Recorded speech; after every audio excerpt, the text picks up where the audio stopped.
Hello everyone. I am pleased to present the work I've done with Laurent Belcourt and Pascal Barla on how to render fluorescence in RGB. So what is fluorescence? In this video, you can see some objects, some fluorescence objects amongst others. And let me take some pointer. So you see here some fluorescence objects. And they react with a pretty unique way to lighting changes. And this is especially noticeable with blue light, where the fluorescence object stands out. Let's wait for the blue light. And here it is. Okay, cool, isn't it? So let's dive into how this phenomenon works. So we've got a light source that hits our fluorescent material, and this material can be represented with a re-radiation matrix, also called a Donaldson matrix. And this matrix tells us, based on the incoming light, what's going to be the output spectrum. So if we take a simple example with an identity matrix and a monochromatic illuminant, then we look in the matrix at the column corresponding to the wavelength of the illuminant, and we get the output spectrum. In this case, obviously, the same spectrum as the input, since it's the identity. Now, with a more regular reflectance, now the diagonal change, the rest of the matrix stays at 0, and our monochromatic illuminant now is attenuated.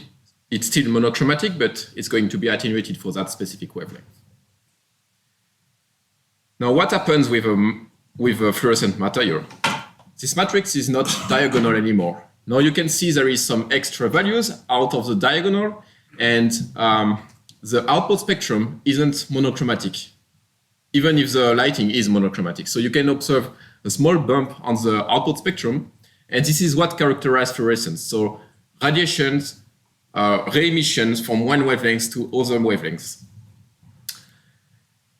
Now it works obviously with any type of spectrum, and in that case you integrate the spectrum with the re-radiation matrix, and you get your output spectrum. And if you discretize the signal, you can see that operation as a vector matrix multiplication. So now we have our output spectrum, and this is going to reach our eye and perceived as a color. So to transform this spectrum to a color, we use the color matching functions and integrate the spectrum for each of the functions of the color matching functions to end up with a color. And obviously, we can also see that as a vector matrix multiplication again. So we have our four pipeline to get what's remitted by a fluorescent material. Mind you, it's not exactly the way it works with a spectral renderer, but you get the idea on how it can be computed. So now let's compare how it looks like, how a fluorescent material looks like compared to its non-fluorescent counterpart.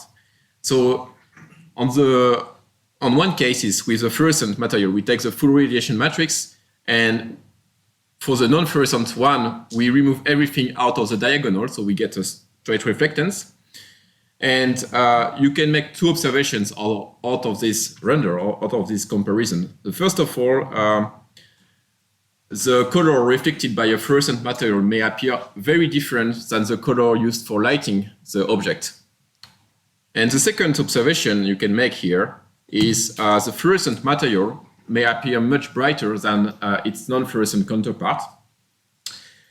In fact, an interesting thing is like a fluorescent material can even appear brighter than its environment because it often operates within non-visible or almost non-visible light and re-emits this energy in much more in area where the human eye is much more sensitive. So yeah, you can see that in dusk, for instance, where there is a fluorescent element appearing brighter than their environment. So it's explained also its usefulness for safety equipment. And well, fluorescence leads to very interesting visual effects reacting to the environment. So it can open up some additional artistic control over our scene. And indeed, fluorescence is still a matter of interest for rendering, and there is a lot of work targeting fluorescence in rendering. But all of these works require a spectral renderer in order to account for fluorescence in a renderer.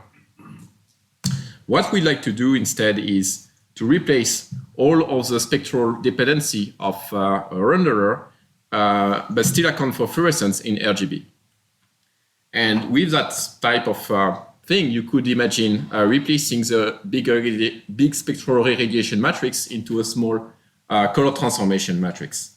So the challenge would be how to reduce this spectral irradiation matrix here with 41 bands per dimension down to a small 3x3 color transformation matrix. In fact, this idea was briefly mentioned in a paper by Euling and colleagues. And what they propose is to reduce this matrix by integrating it for each of its dimensions over the color matching functions we've seen earlier in order to end up with a small 3x3 color transformation matrix. Unfortunately, this doesn't work. We reproduce the same errors they observed in the paper, which is it's going to give you a very different render than a spectral renderer. And you can observe here, like there is energy creation in this process. I'll explain later where it's coming from, but yeah, it seems like if you want fluorescence, you need a spectral renderer. Maybe not. I also saw the same before this work. That's actually something I wrote.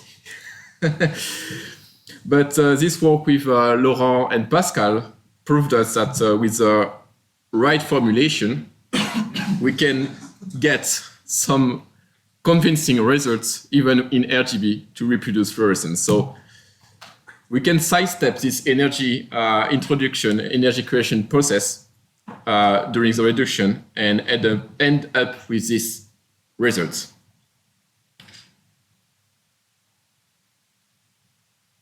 So how do we reduce this chunky spectral radiation matrix down to a small, manageable 3x3 color transformation matrix? So let's take a step back.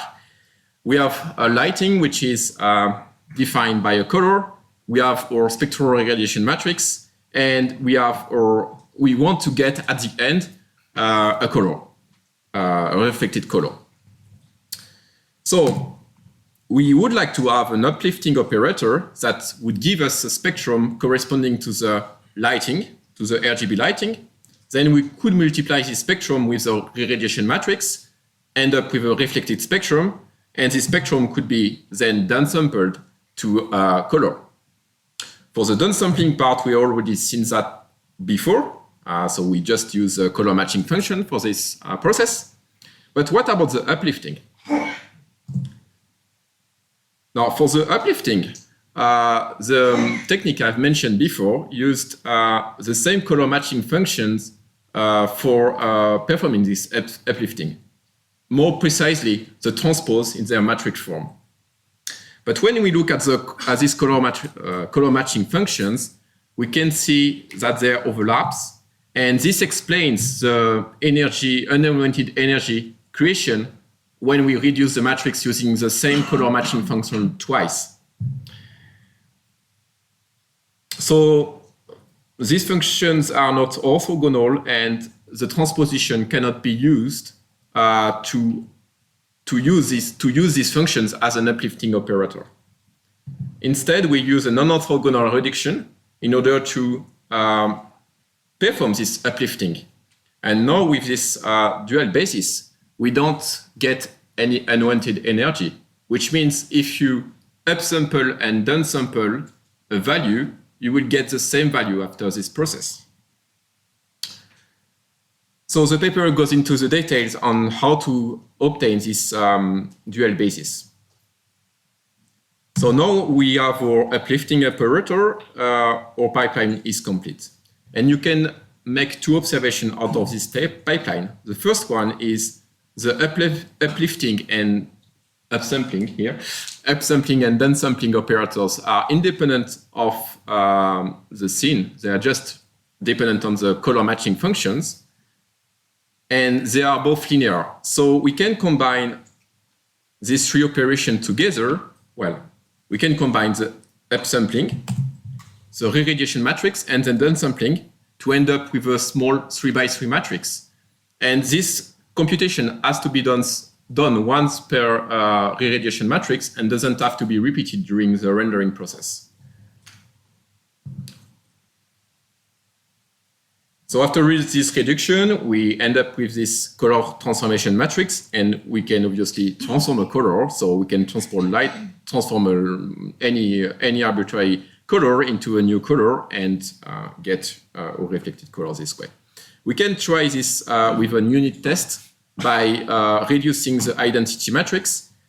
And with this process, we can validate that our techniques works as expected, meaning any input color will be the same after being applied to a reduced matrix. So a reduced matrix is also the identity after a reduction process.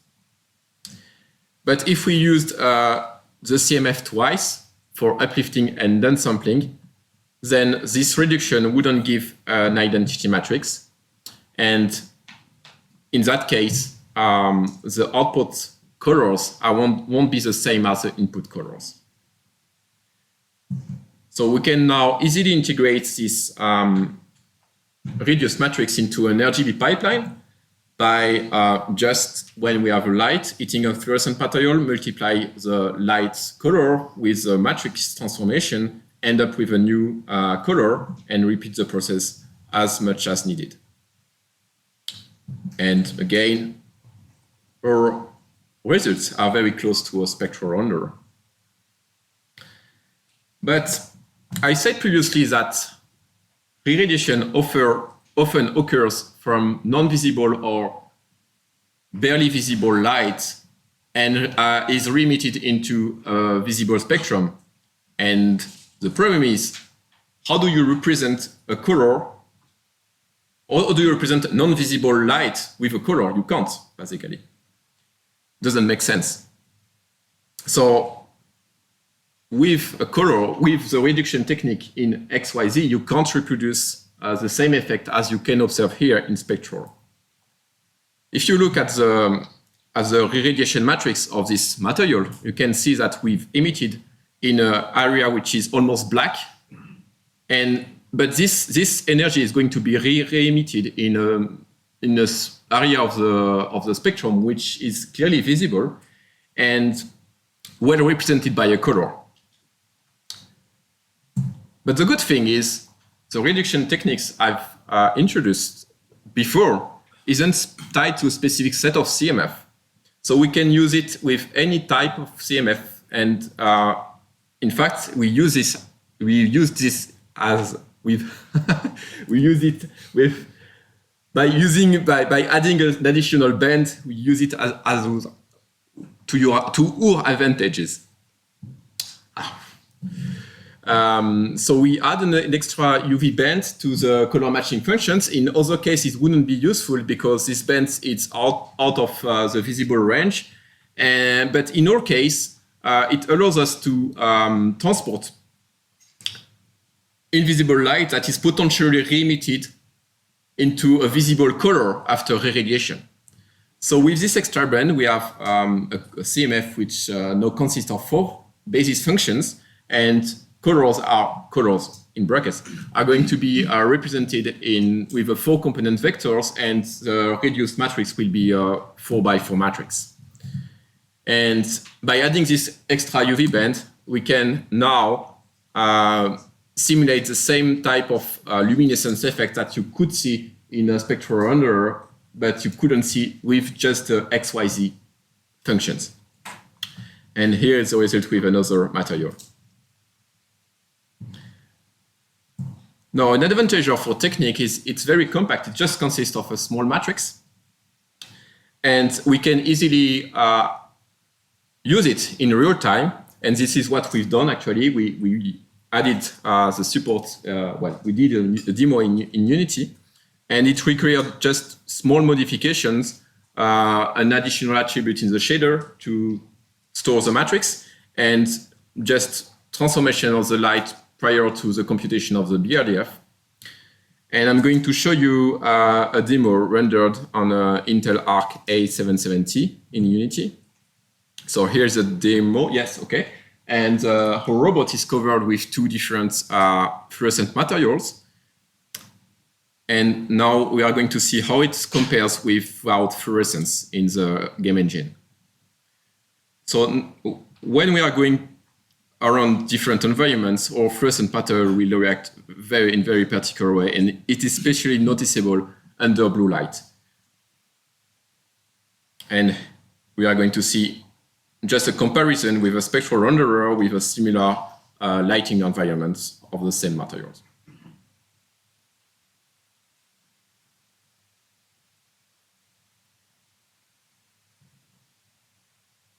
So in conclusion, we propose a method to account for fluorescence in an RGB renderer. Our method isn't tied to a specific set of CMF, so you can add an extra UV band, or you can use a different set of CMF depending on your use case. If you want more bands for a better better rendering accuracy, you could do that as well. And lastly, our method is